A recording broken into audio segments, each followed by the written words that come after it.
பாஜக கூட்டணிக்கு வருகிறீர்களா, இல்லை கடையை சாத்துகிறீர்களா? விஜய்க்கு டெல்லி டெட்லைன், சிபிஐ பிடியில் தாவேக.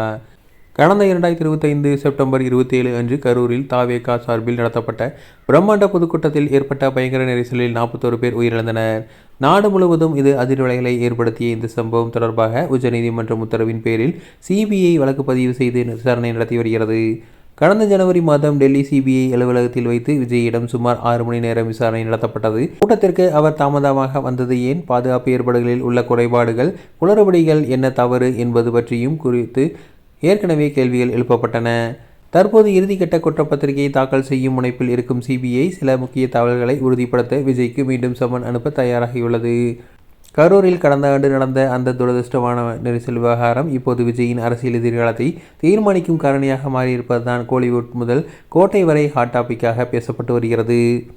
2026 சட்டமன்ற தேர்தலுக்கு தேசிய ஜனநாயக கூட்டணியை பலப்படுத்த துடிக்கும் டெல்லி மேலிடம் விஜய் எப்படியாவது தங்கள் விலைக்குள் இழுக்க காய் நகர்த்தி வருகிறது. உங்களுக்கு 65 தொகுதிகள் ஒதுக்குகிறோம், நீங்கள் எங்கள் பக்கம் வாருங்கள் என்பதுதான் டெல்லி வைத்திருக்கும் அந்த டீல். ஆனால் டீலை விஜய் ஏற்க தயங்குவதாக தகவல்கள் வெளியாகியுள்ளது. இதனால் கடுப்பான டெல்லி தரப்பு ஒன்று கூட்டணி வாருங்கள், இல்லை என்றில் அரசியலை விட்டே ஒதுங்குங்கள் என கடுமையாக உத்தரவை பிறப்பித்துள்ளதாக தாவேகாவில் ரகசியமாக பேசிக்கொள்கிறார்கள். விஜய் எதிர்க்கட்சி வாக்குகளை பிரிப்பதை பாஜக விரும்பவில்லை. இதை தடுக்கவே கூட்டணி இல்லை என்றால் நோ அரசியல் என்று டெல்லி பிரஷர் போட முடிவு செய்துள்ளது. மேலும் கட்சி ஆரம்பிக்கும் போது இருந்த தெளிவு இப்போது இல்லை.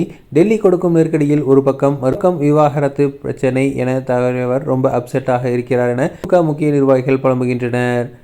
பெண்களுக்கான உதவித்தொகை, இலவச சிலிண்டர் என விஜய் கொடுத்த பாப்புலிச திட்டங்கள் ஈடுபடுமா அல்லது சிபிஐ மிரட்டல் கட்சி கரைந்து போகுமா என்ற கவலை தொண்டர்களிடம் தொற்றிக்கொண்டுள்ளது.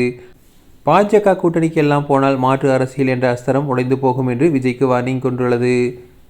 அமித்ஷா தரப்பிலிருந்து வந்திருக்கும் இந்த டெட்லைன் மார்ச் 10ஆம் தேதி சிபிஐ விசாரணைக்கு பிறகு என்னவாக போகிறது? விஜய் பணிவாரா அல்லது துணிவாரா? மார்ச் 10ஆம் தேதி கரூர் விவகாரத்தில் விஜய் அளிக்க போகும் வாக்குமூலம் என்ன என்பது அரசியலில் புதிய புயலை உருவாக்கியுள்ளது.